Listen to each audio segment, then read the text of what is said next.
Yeah, so originally this was at 100. So when I click on canvas, it's giant. If I change the plane distance to, let's say, like a 2 or a 3,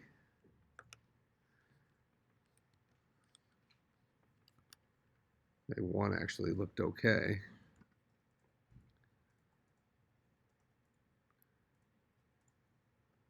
Now it looks decent on there. And then let's see if with that text, if we can change the position of it. So we'll go ahead and put it at the top. I think they kind of had it at the top left, right? Like that.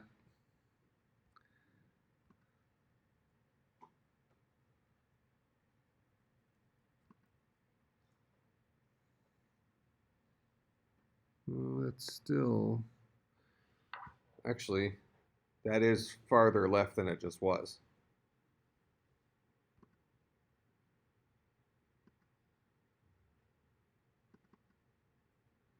Oh, maybe not.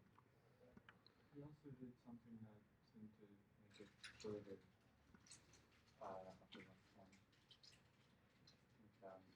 Well, that was when he said it was like pushed up in the upper left-hand corner.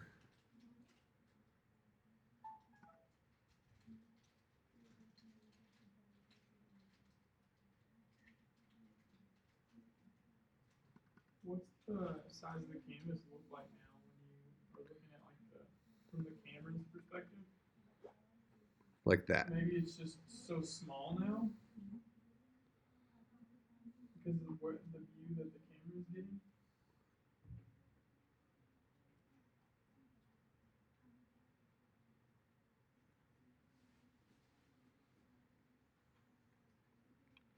Well, what do you mean it's so small? Like if you change the plane distance, you're smushing everything closer to the camera, so maybe the camera's seeing like less of the overall canvas. So when you try and put it up in the upper corner, it's putting it as far up on the canvas as it can. Does that make sense? I mean, I should be able to. So here, I'll put it up there just manually. What's up there? Yeah, over here on the right.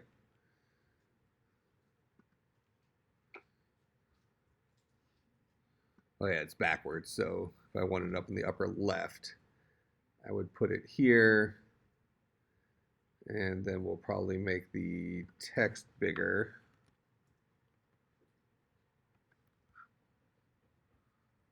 Let's do 30. And then give it red text.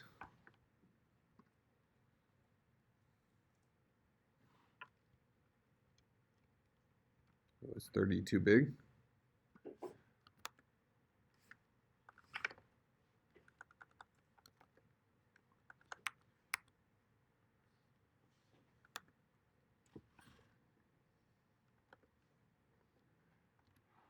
All right, the biggest that font allows is 26, that looks.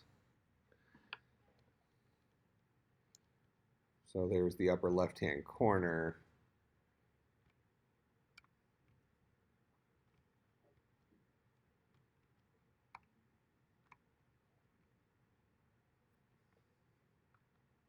Okay. So then, if we want to do that, and we want that to be our counter, right now we have this thing called Scorekeeper. Let's go ahead and click on Scorekeeper. But instead of Scorekeeper changing the text mesh, we instead want our Scorekeeper to transfer, how do we get,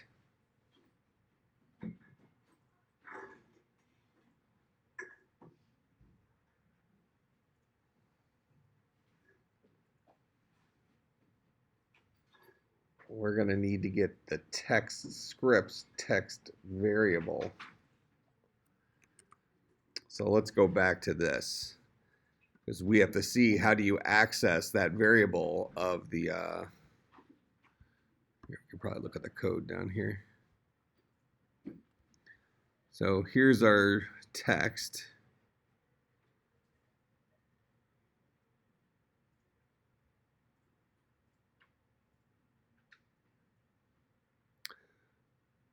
Oh, they made it public. I get it. Okay, so what they did is this. So we're gonna go ahead and let's just dump our score guy here. That's our 3D text. Okay, so we no longer have that. So we have this text here. And what we're going to do is we're going to have our, we can actually associate it with our canvas if we want, our Scorekeeper. Okay, so I said my canvas has a Scorekeeper.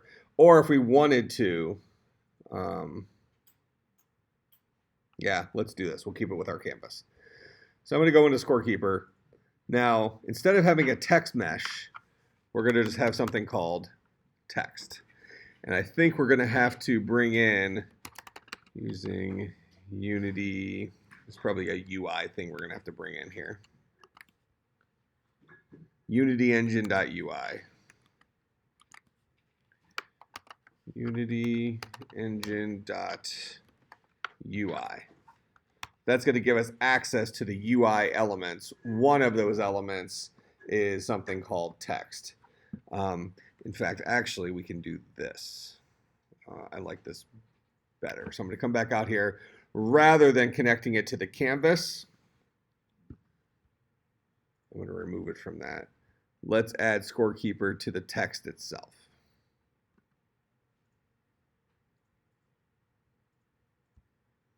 So now the text itself has a Scorekeeper, which means that, because what they did in the let me add it to both and I'll show you the difference. So I'm going to put Scorekeeper on the canvas as well. So what they did, here's our Scorekeeper script. So they went in and they made this guy public. So by making this guy public, it exposes it to Unity, which allows us to then drag the text into that script. All right, so this guy wouldn't happen then. So if that's the case, when I come down to the script here, it'll update here in a second. So here's the text. This is the guy that should go over there, like that. And now we have access to that variable. Okay? The alternative to that would be to do it this way. And I think, well, I guess it'll be interesting. We should be able to do it. So I'm going to remove the Scorekeeper script from that guy. It's still on the text. Okay? Now, we can still leave it public and then drag text onto itself. But it seems to me we should be able to create our text here and say this.getComponent text. So we're asking for the text component of the guy who owns this, which is text. And then on update, we'll set the text of that guy to the scene manager's count.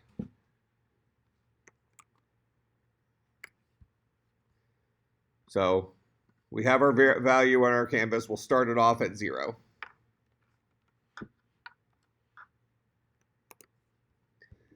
And then whenever it updates, it's going to be grabbing that global variable. So there's my 0. There's my 1. There's my 2. Okay, and this actually creates an interesting question. So this guy's working now with that. It creates an interesting question. Which do you like better? Do you like having a local variable here of type text and then programmatically setting it like that? Or do you prefer, just comment that out, making this guy a public variable, which then exposes it in here?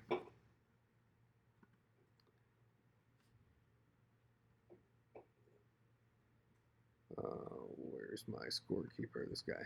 So now he's expecting me to tell him who the text is. and then I can go ahead and drag this over. So one way I programmatically set the text, the other way I drug it over and set the text. They should have the identical behavior.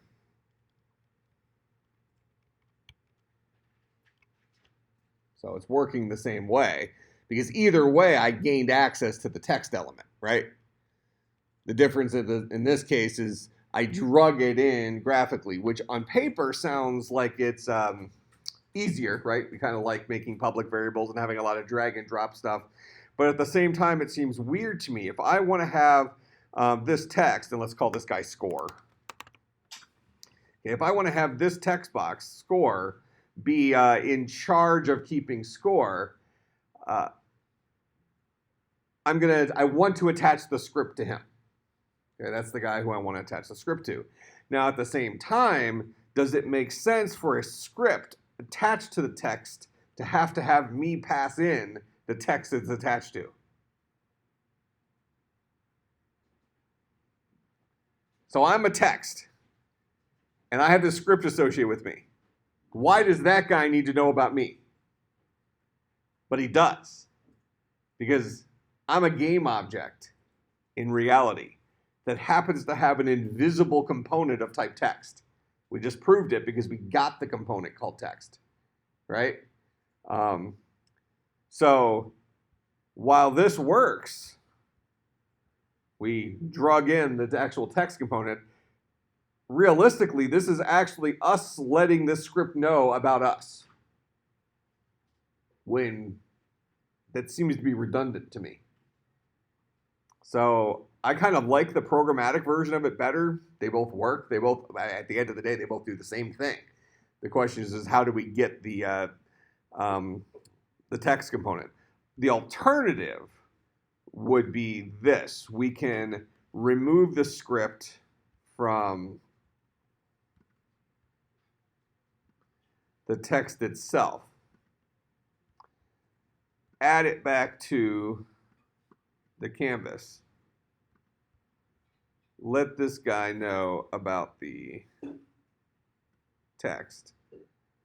So now technically the global canvas is in charge of all of the score, all of its text boxes, including the score in this case. Now, why might this be better? Why might it be smarter for the canvas to be, right now we just have a score, but what if we had 5 or 6 other text boxes on there? You know, we had some video games, we had hit points and mana and all this other stuff. Why might it be better for the canvas to be to know about all of those? Why might it be better for the canvas to have the script that's in charge of all those text boxes rather than each of the text boxes to have its own script that's in charge of itself? Based on what we know about Unity so far. The more scripts that have to call update, the worse the performance, right? Now, would you say that updating some text on a script is like a really high power type of thing? Or is that a pretty trivial task? So we don't want to spawn off 500 threads just for updating some text. If you have 5 text boxes, we can do that with 1 script and update them, rather than having 5 scripts where each text box is in charge of itself. As your game gets bigger and bigger and bigger, you're going to have to start caring about those things more. That makes sense? Okay, so we effectively have scorekeeping now. All right, so next, what we're going to do is, let's see, do I want to do it inside of this guy or a...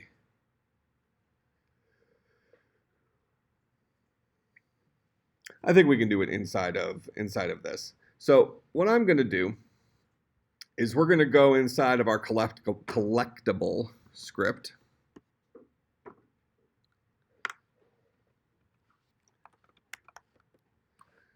And we're going to put a function here called OnMouseUp.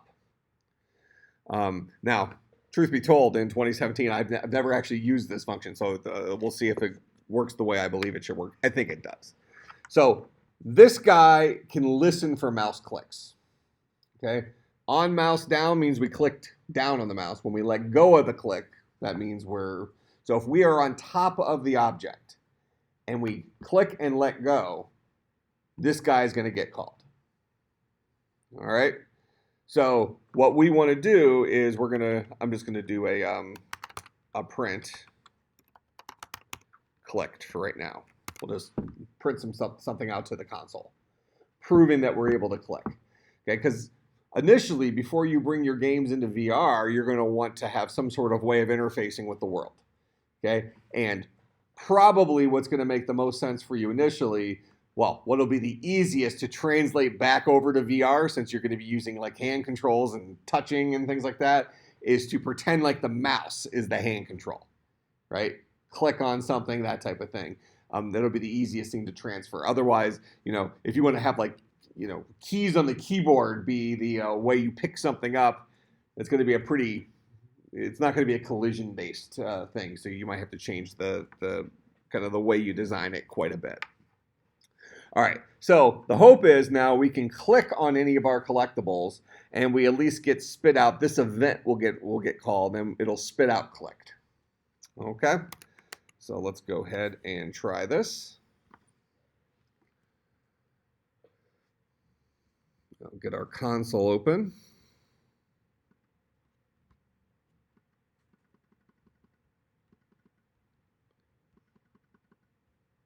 Okay.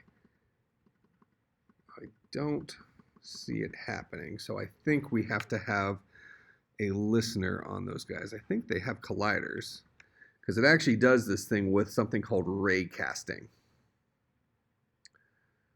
Oh, I wonder if since it's a trigger. Just for the time being, let's turn the trigger off for this guy.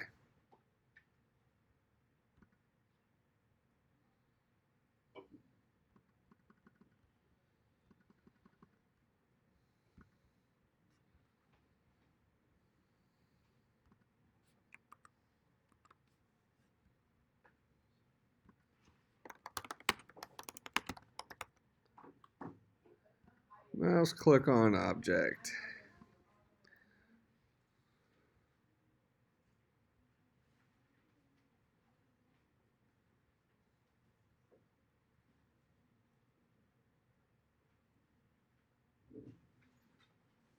Well, we don't want to do we might have to do the ray cast. So let's talk, this is what I want to use, the OnMouseDown. Just real quick before we go too much farther, let me tell you about ray casting. So we have this concept called ray casting, and really where it's used often is in pointers and things like this. So the idea is that a ray cast, let's just say I'm pointing at something, and a ray cast would be an invisible beam that shoots out of what I'm pointing at and heads towards some sort of object, and it can collide with that object. So where let's give you like a game mechanic that this would be used in. Let's say that you have a box that's dropping down to the ground. And when it gets to be a certain distance from the ground, you want like a parachute to open or something like that. You want some event to occur, whether it's a parachute open or just the box explodes, whatever it is. What you can do is you can have out of the bottom of the box, you can have a ray cast going down with a distance. So let's say the distance is 2 units. That means, so as the box is dropping, there's going to be like an invisible laser coming out of the bottom of the box. That'll be 2 units long. And until that 2 units isn't hitting anything, it's not hitting anything, it's not hitting anything. And as soon as it actually gets down to where the ground is, and the end of that ray cast can collide with the ground, then it will fire back and let you know that that ray cast collided with something. So a ray cast effectively acts as an invisible collider, as opposed to what we put on the ball the other day, the bumper, which is a physical collider, right? But we just turned the mesh renderer off for it, so we couldn't actually see it. But raycast gives us a way of kind of having pointers. So if, for example, if I held up the VR controller and I put a raycast out of the front of it, I could have the VR controller, and let's say I had 3 different buttons that I can select that are in the distance, okay? Even though I'm not physically touching those guys with the controller in the VR space. Like when Romana was trying to pick up that brick, right? She couldn't quite get close enough to it.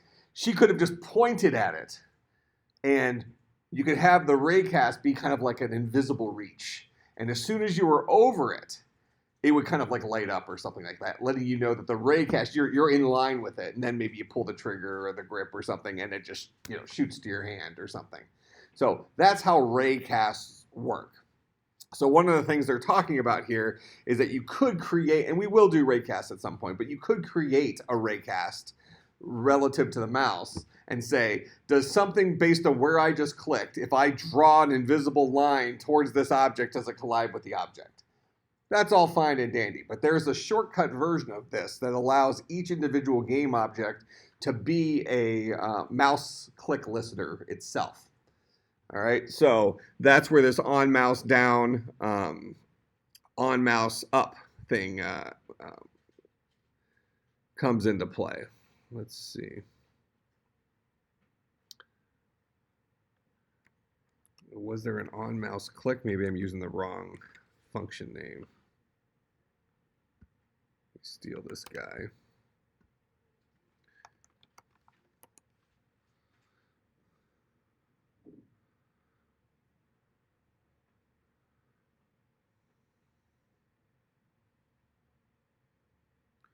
Yeah, on mouse down is called when the user has pressed the mouse button while over the GUI element or collider. When the user has released the mouse button. Well, let's try the down. So now, because I was trying to do it once you click and let go, I was doing it, so now we'll click down on something and see if that makes the difference.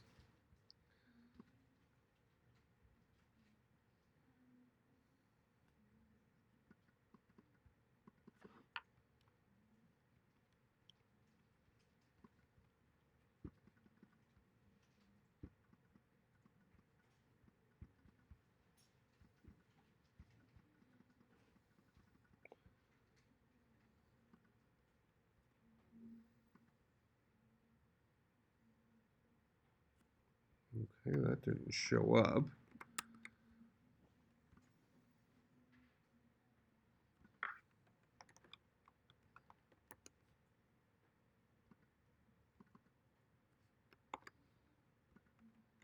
Let's do it on the ball.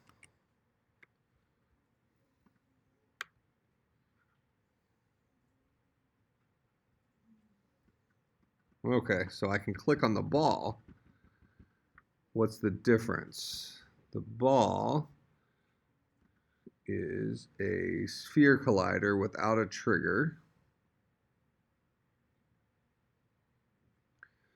And he's a rigid body, where these collectibles are box colliders with no script attached to it. So I'm writing a bunch of code in a script that's not even used. So I think when we were doing our collider last time, we started off doing this collectible script. This isn't ever called. So this would work if I put the collectible script on the guys. It would, but this code is never getting called because nobody actually has the script. So if I want to fix that, let's go ahead and remove that rotation we had in there, because remember we were trying to make it rotate kind of funny, but then we decided just to leave that alone. So now I'll go ahead and we'll do that. We'll remove it from our sphere just so we know which guy is the guy being clicked. We'll go back in here. I'll click on all the collectibles.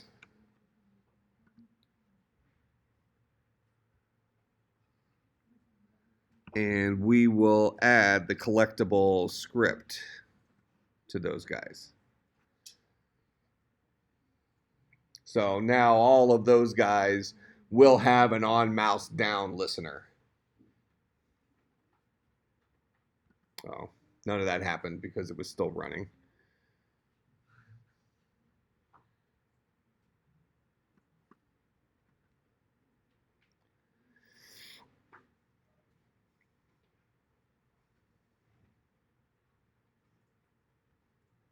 All right, so now they all these guys should have that collectible script. And all that collectible script has in it right now is the OnMouseDown. That should just print out clicked when we did it.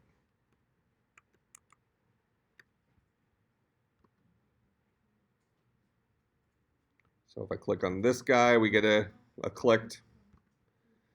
If I click on this guy, I get a clicked. Notice that, well, I don't see a second click there.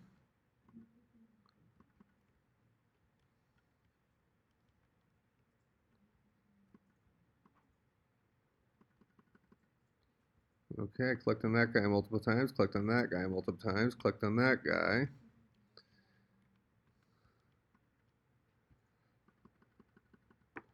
Clicked on that guy. Okay, they're all working. So all of them can listen to the clicks. And just for the sake of completeness, let's look at on mouse up. That other one I wanted to do, which would say determine when I let go of the mouse button on top of it. Let's just make sure it does what I expected it was going to do originally. Where it wouldn't be when I initially clicked, it would be when I let go on it. So I've clicked, but I haven't let go. Now I let go. So if I click and I drag over and then let go, oh, that's kind of stupid.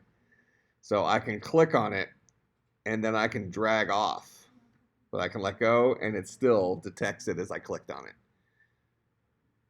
So probably not really that handy to do the up versus the other one. You can also use touch controls if you wanted to do this for like a smartphone or something like that. Because one thing that one model that Unity uses is this idea that you write your game once and you can deploy it to any of these different things, iOS, Android, all that stuff. But you got to consider what the controls look like. So we messed with VR stuff earlier. So some of the controls in your game might be VR based. We looked at now we've already dealt with the controls if we're using the horizontal and the vertical axis for driving something with the keyboard. Then you also have the mouse for going through stuff, for clicking on things if you want to pick up an item or something like that. Okay, so let's now look at some animation stuff. All right, so we'll do some animations. Let's go ahead and start another project for that just to keep things relatively clean. Well, actually, we won't need to do another project. Let's just do a new scene in this project. All right, so we'll go here, and I'm going to right-click. We're going to say Create.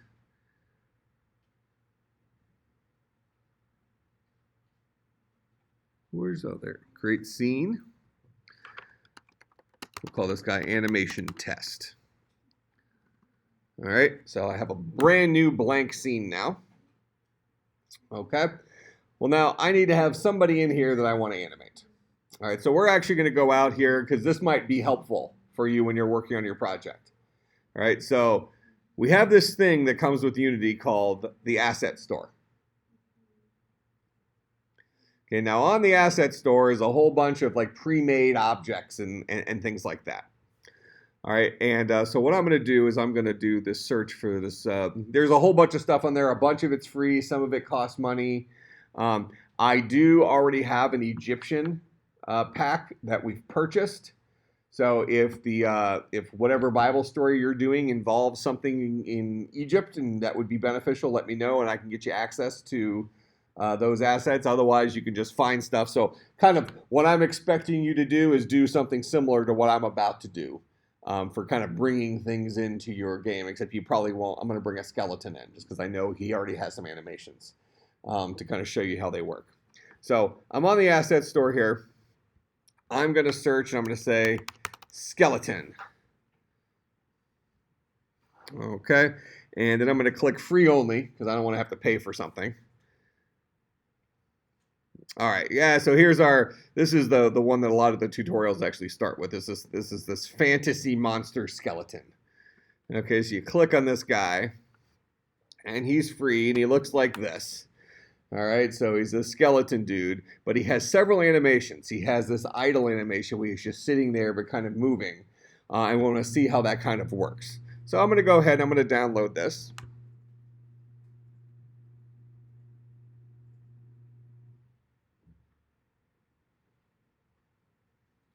And it says, you know, here's all the stuff. You can choose to unselect some of these, but usually you're going to bring everything in. So I'll go ahead and hit import. All right, so notice now in my assets folder, I have a new folder here called Fantasy Monster. So let's just go back to my scene. I'll double click on the Fantasy Monster. We have this thing called Skeleton. And notice that we have a thing called ANI, Animations. And let's see, I think I can.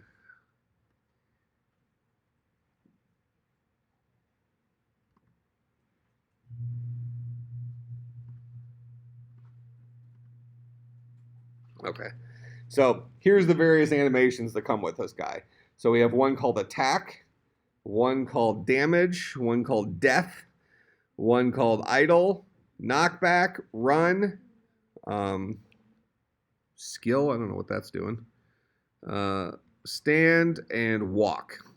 All right, well, we want to start off by working with just an idle animation, which means she's just standing there and kind of looks alive. But let's look and see what it looks like when he's not doing anything. So I'll go to my character.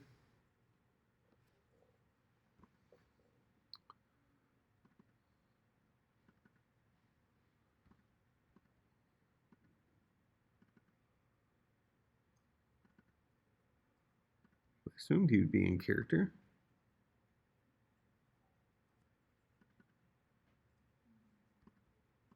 Where's my actual skeleton?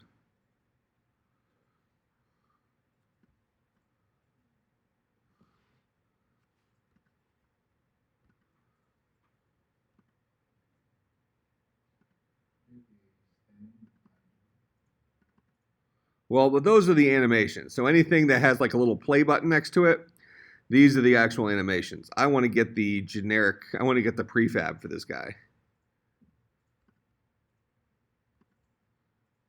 I would have thought it would be inside of...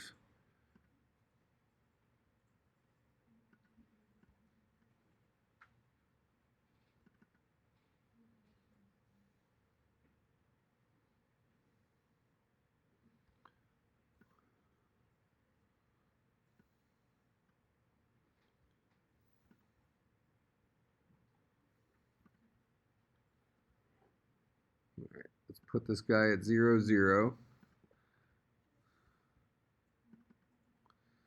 Yeah, it kind of, they created it kind of funny here. They call it skeleton plus skin, which is a really creepy way of naming it, but let me get this directional light put up in the air.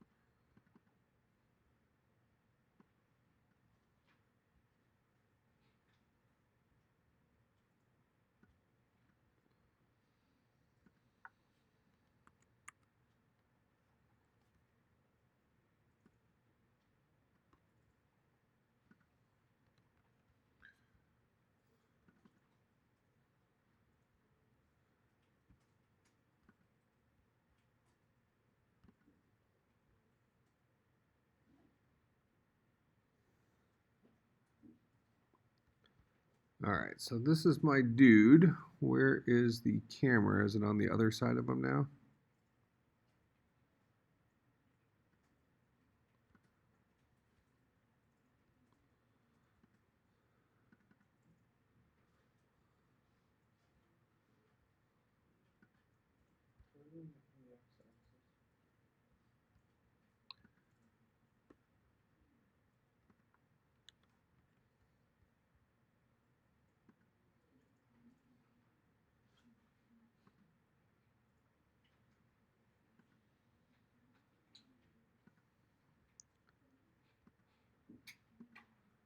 So we're looking straight down on it. There's my skeleton. There's my camera. There we go.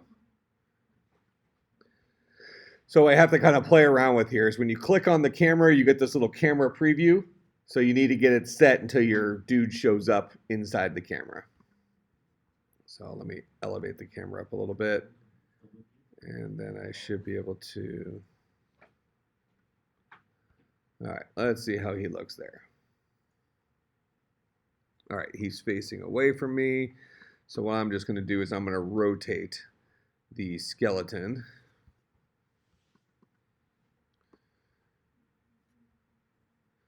So to rotate, you can either use these tools here and rotate him, that's 90 or 180, or you can click on the rotation button up here and rotate him around by dragging him.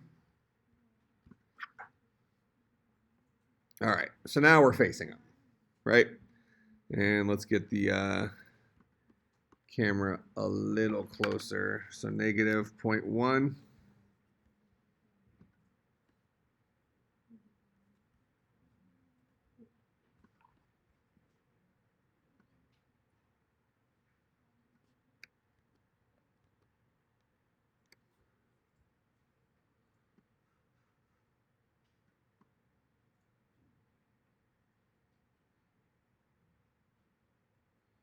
Why is he disappearing when we get too close?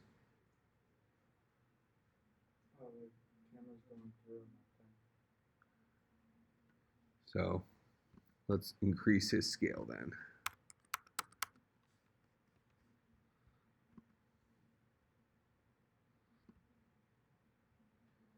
Okay, now he's more impressive looking.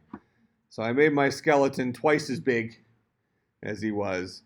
And so now he's kind of a big skeleton. Okay?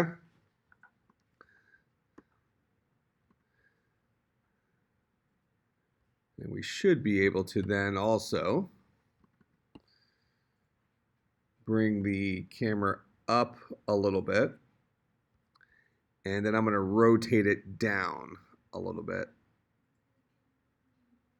So we're kind of, you know, camera's up and then pointing down towards the skeleton a little bit, just to kind of give us a better view of what we're dealing with here. And then we're going to start putting animations on this guy. All right, so there's my skeleton just standing there. Now, right now, he's not doing anything, right? He's very boring. Okay, so what I'm going to do is when I click on the skeleton, we have this thing called an animator. And right now, my skeleton has no animator associated with it. Okay, now here on the skeleton, we have an animator component, but notice it wants something called a controller. Okay, we need a controller associated with it. So I'm going to come down here, and we'll just go to my assets folder. I'm going to right click. We're going to create an animator controller. Okay, an animator controller is a fancy way of saying a object that keeps track of the various animations that a dude can do. Okay, because this is the guy that's going to decide whether your skeleton is dancing around or whether your skeleton is swinging or whether your skeleton is falling over. He's the controller. He controls how that happens. Okay, now in our case here, we didn't have to make any animations because a bunch came with the skeleton, which is why I chose the skeleton. So we're going to come in here. And here's my skeleton guy again. I'm going to go ahead and drag this controller up here to my skeleton. So that's the, I probably could have named it something a little bit better. Let's call this guy skeleton controller. Okay, so now it changed the name in there automatically, but now it means something a little bit better. All right, so now when you click on this controller, it gives you this thing that looks like this. And are all these things going to stick now? No, I gotta, like, another reminder, when the game is running, any of the things you attach aren't permanent. So I stop the game again. I'll drag my controller back over here. Now, when I click on this controller, it's going to bring up this thing called, it's a state machine. Okay? And what a state machine says is, here's our entry point into the, so when you first start the game or whatever, this is the entry point into this. So what is my default animation going to be? Well, I'm going to go into my fantasy monster, skeleton, animations, and was this the idle one? No, that's the attack. That's the damage, death, idle. So I'm going to take this guy, I'm going to drag it in there. Okay? So I had my controller, which is a state machine, and I just drug the idle animation into this. Now notice that for entry, it automatically made a transition there to idle. Okay? Now when I go ahead and hit play here, now my skeleton's not just standing there, he's alive. Okay? But notice when he finished running that animation, he, besides poking his head through the camera, it didn't repeat itself, right? Well, really, I mean, at this point, the skeleton's moving, all of a sudden it just pauses. It's probably not what we want. We want him to kind of repeat those things. So what we're going to do here is when we click on this animation, this idle animation, we have a bunch of different options in here, and one of them is, click on animations.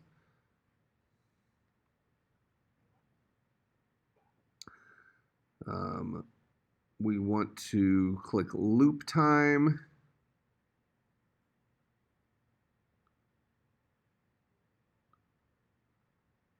Actually, I think there should just be a button for loop.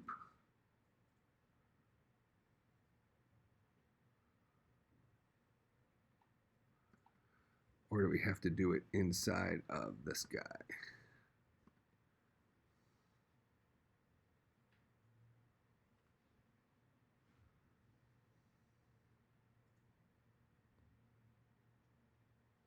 We can choose the speed of that. Let me run this again here.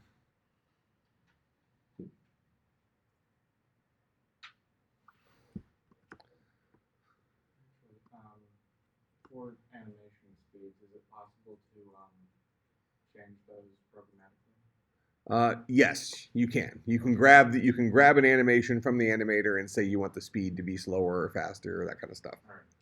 And it would be the same thing as like the get component type thing. Let's see, where is the repeat?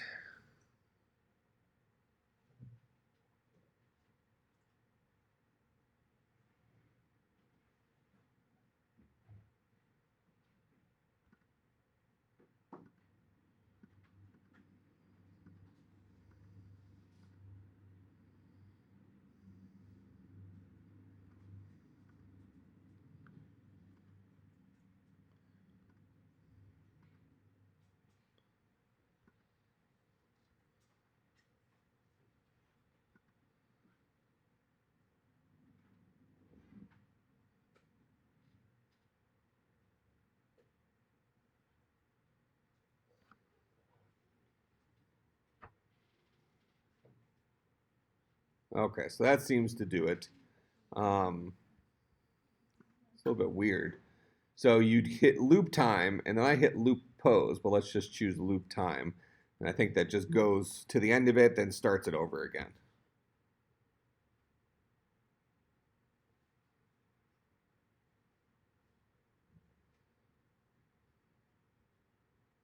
All right, so just keeps playing the animation over and over and over again. Now, we can have other animations associated with this guy, so I can go into my animator again, and let's go ahead and let's drag in our death animation. And I'm going to go ahead and I'm going to remove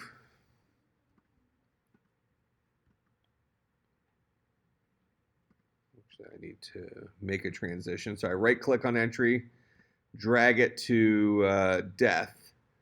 Then I should be able to. I can't remove this.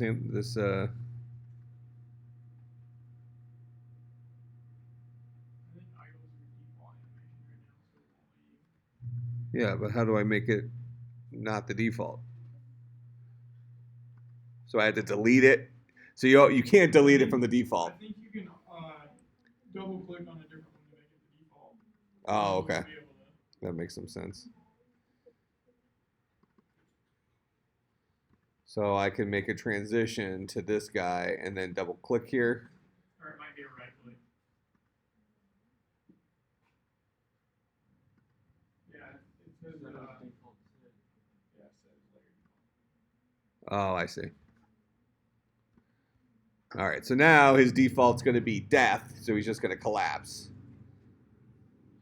So that's that animation. And I assume once it's done, well, we didn't set that one on loop. So the death one, he just falls over and dies. You don't want him at the end to pop back up and die again, although that might be kind of funny, I suppose. Okay, I'm going to back the camera up a little bit.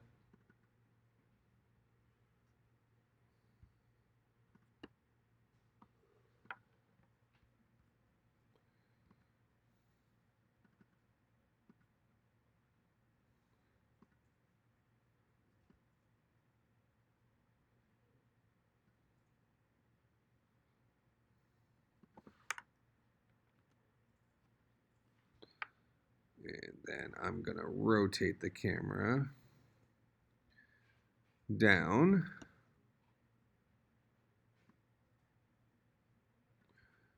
Just trying to get him to not bump into the camera where he disappears. Okay, so I think we have it a little bit better now. I'll actually rotate it just a little bit more.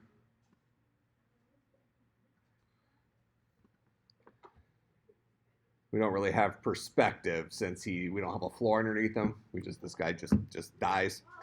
All right, but we do want to have the ability to transition between different animations, right? All right, so we do this. I'm going to go back into our animator. So let's go ahead and let's set the idle to our default. He's just going to be standing there. And then maybe what we'd like to have happen is we click on him and he dies, just as an example. Okay? Now, the way we're going to do this is we actually won't have a transition. Why can't I delete transitions?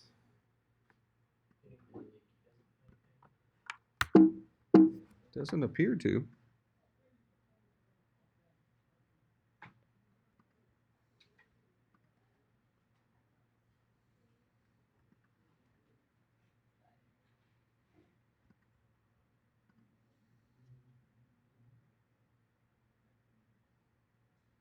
Underneath that transition section, can you click that little minus sign? Does that do anything? Possibly.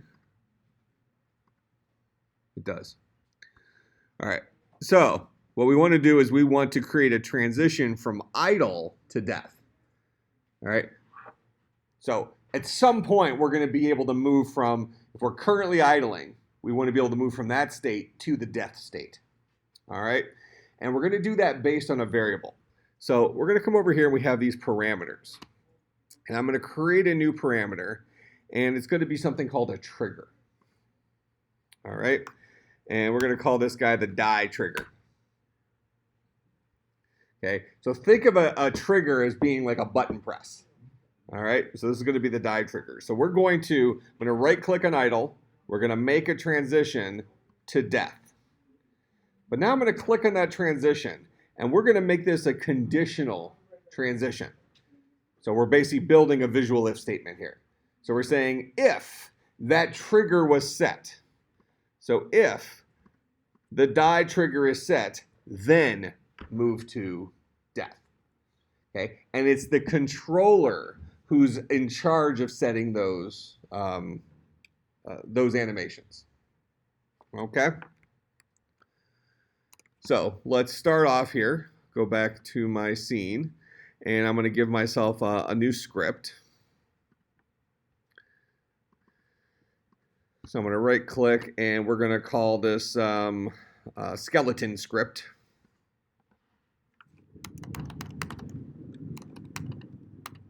Let's just call it skeleton, keep it shorter. All right, so here's skeleton, and we're going to go ahead and we're going to attach that guy to our skeleton. All right, now we see here that our skeleton has an animator component. it is that animator that we need access to. That's the dude that we will use to, we'll say, animator, I need you to go ahead and make this guy do the death thing. Okay? So we're going to go ahead and go into this script. We're going to give ourselves access to that animator. So I'm going to give myself a variable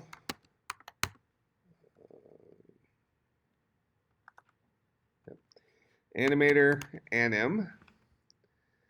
And then here in start, we'll say this dot anim is equal to this dot get component. And the component we're going to get is an animator. That'll give us the animator component. Okay? Now, I'm also going to give us the OnMouseDown guy, because we want to be able to click on the skeleton, right? And that's when he dies.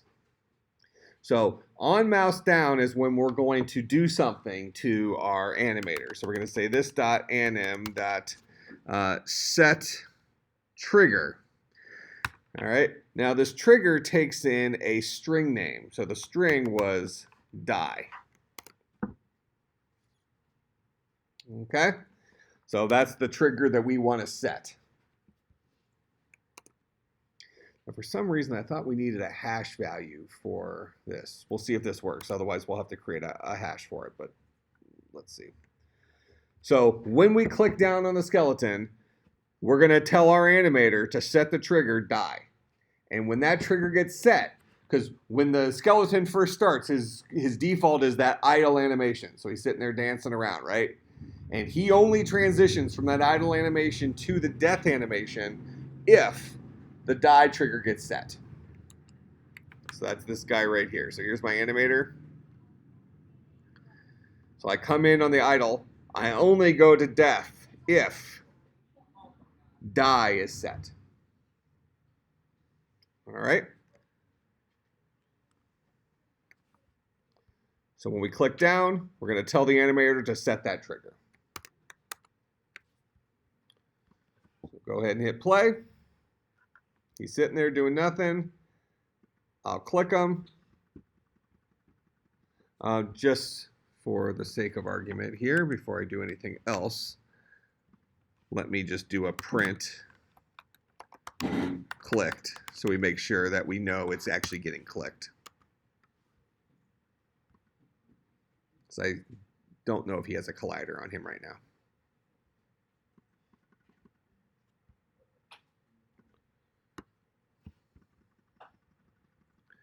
Yeah, I don't think he does. So we need to throw a collider on that guy. So we'll add component. And we're going to give him a physics box collider.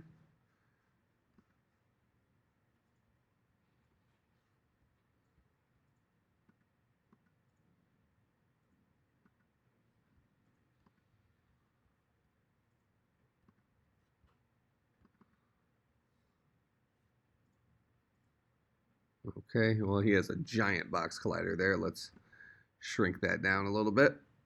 So I clicked on Edit Collider, and I need to go to the size thing.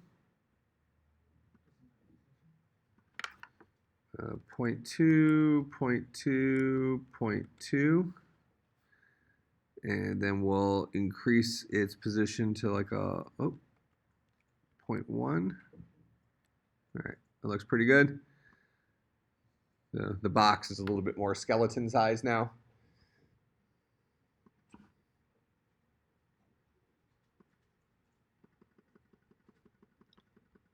Okay, he's not clickable yet.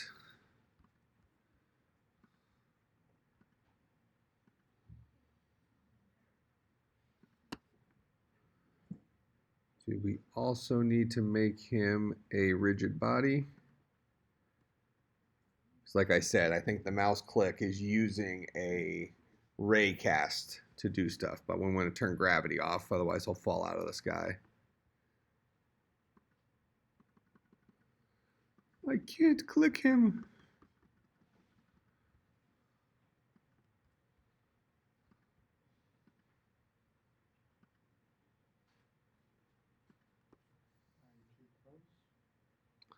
I don't think so.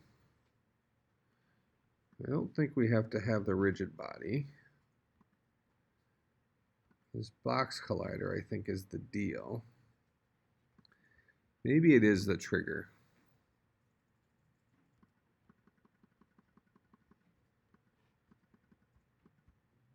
Oh, there it went. The box collider, I need to look at him straight on.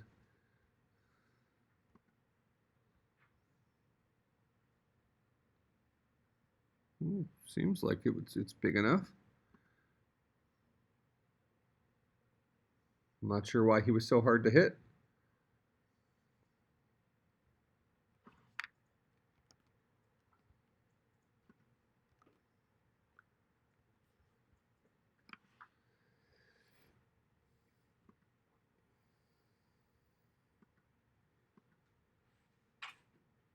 All right, so he was a lot easier to hit this time. But now notice that I'm going to go ahead and click him. I've clicked him.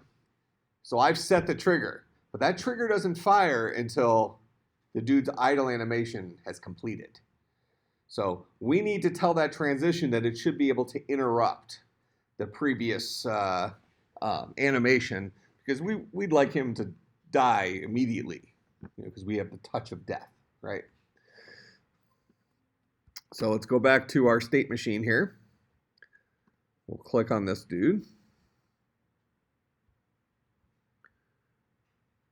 And I think it's this has exit time.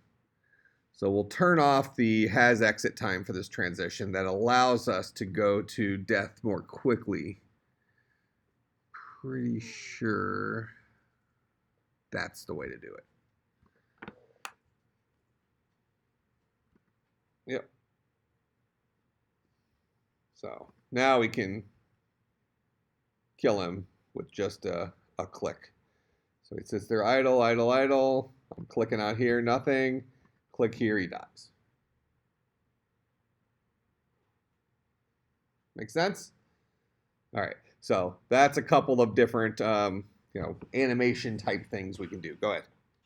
Could we, like in the game, could we set like mana, like number of hits before it dies? Yeah, okay, so rather than us clicking on him, or at least clicking on him directly, what you want to do is we click on him and that he takes damage, Yeah. right? So maybe he's allowed to get hit 3 times. So he gets hit once, still okay. Gets hit twice, still okay. The 3rd time, that's when he finally dies. That's what you want to work? Yeah. Okay. So let's get that started. So we'll incorporate a couple of things here, just to practice our canvas stuff. So let's go ahead and let's give this guy a canvas with hit points shown on it, so we can see that countdown. So we'll put together a couple of the skills we learned today. So I'll go ahead and right click. We're going to create a UI text. And there's our new text right there. We're going to put that at the top. I wonder why that doesn't actually have an effect.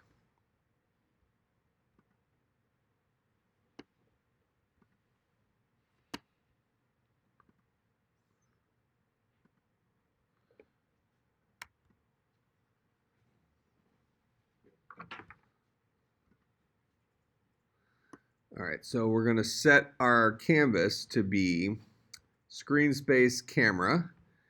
Then we'll drag our camera over here.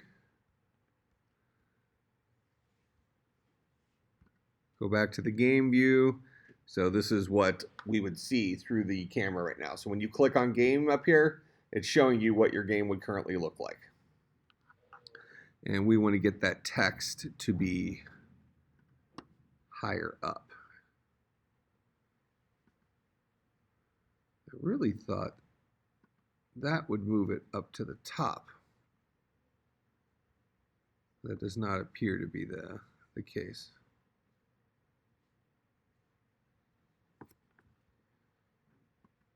So it's like we need to position it ourselves. Yeah. The scene, go back to text.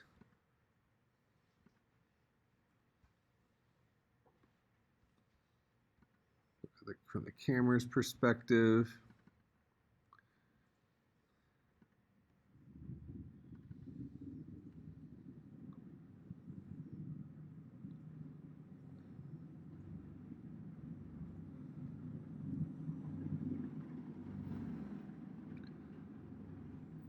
So we'll just move that up,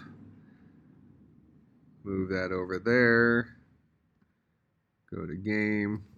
So looks okay up there. I'm going to change the text to say HP. We'll start off at 0. That's your number of hit points. Actually, let's start off at 5. So he gets 5 hit points. All right, so now we're going to go ahead and we're going to give ourselves that singleton for keeping track of the number of hit points.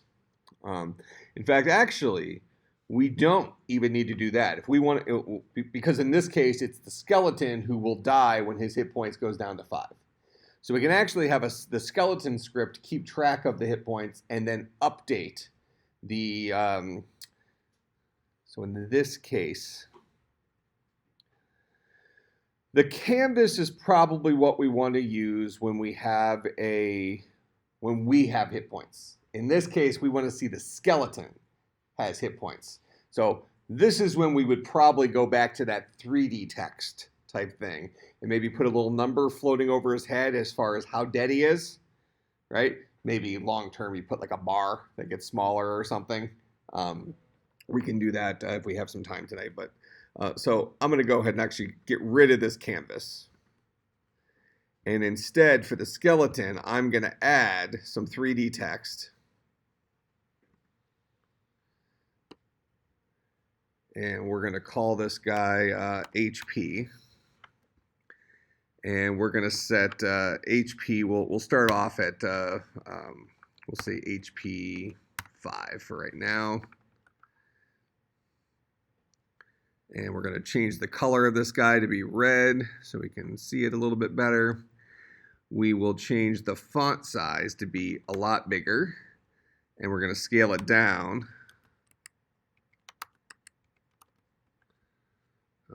Probably even more than that. Let's change the font size to 100. Font size to 50.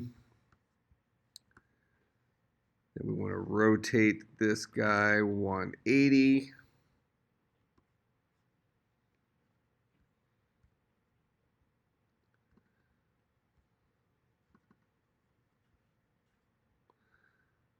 And then we want to position it.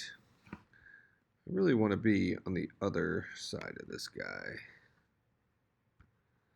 So what you do is you hold the Alt key or the Option key if you're on the Mac, and then you can drag around to kind of rotate. So I'm going to position the hit points here. Might be a little bit large, but we will let's back the camera up.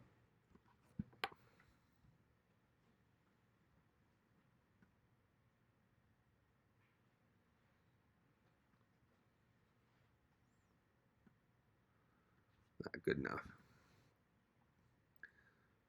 All right, so we're seeing the hit points for this skeleton guy, but it is attached to the skeleton. So this hit point thing is a child of the skeleton object itself.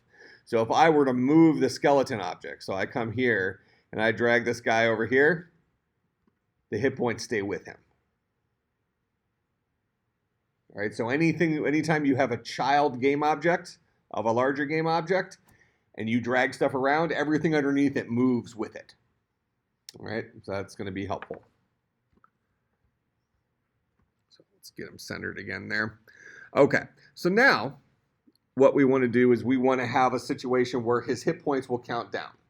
All right, so that means that we're going to have the skeleton script, and he's going to know about the text, so he can update it, right?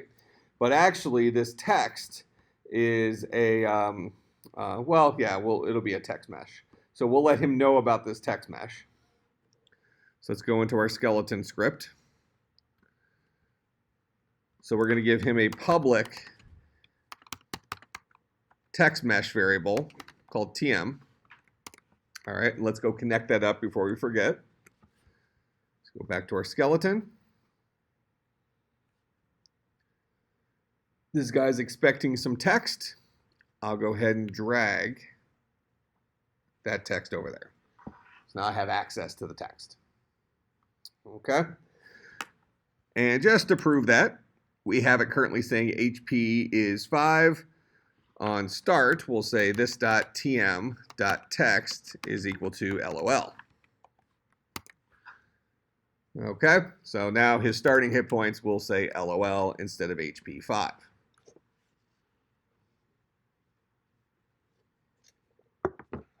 Make sense? Okay. So inside of our skeleton script, every skeleton will have a int HP, so a number of hit points that he's going to start off with. And we're going to say that our skeleton will say this dot HP will start off with 5. And then inside of update, we'll say this dot tm dot text is equal to the empty shell is equal to HP colon space concatenated with this dot HP. So hit points, number of hit points. Go ahead. We move that to OnMouseDown because then we're not continually updating it. We're only updating it when it changes. Good idea. So what he wants to do is rather than it updating constantly, let's just update it. Well, update it once at the beginning. And then whenever we click mouse down, we'll go ahead and update it again after we have said this dot HP minus minus. All right, so we'll decrement his hit points. We will then show his updated hit points. Then we'll ask the question, if this dot HP is less than or equal to 0, then go ahead and set the trigger to die.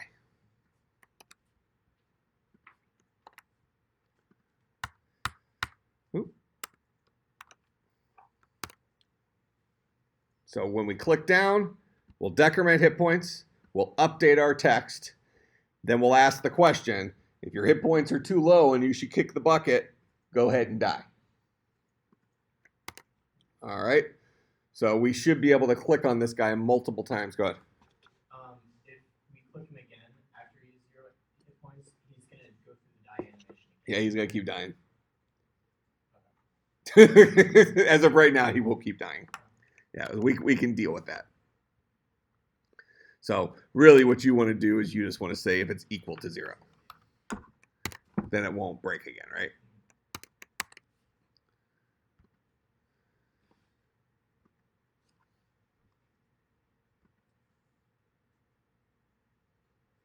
All right, so we'll click him once.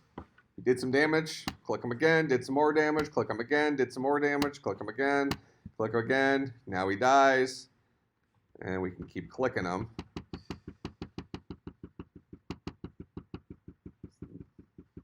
Beat a guy while he's down. All right. Well, it's a dead skeleton at this point. We can make it a skeleton.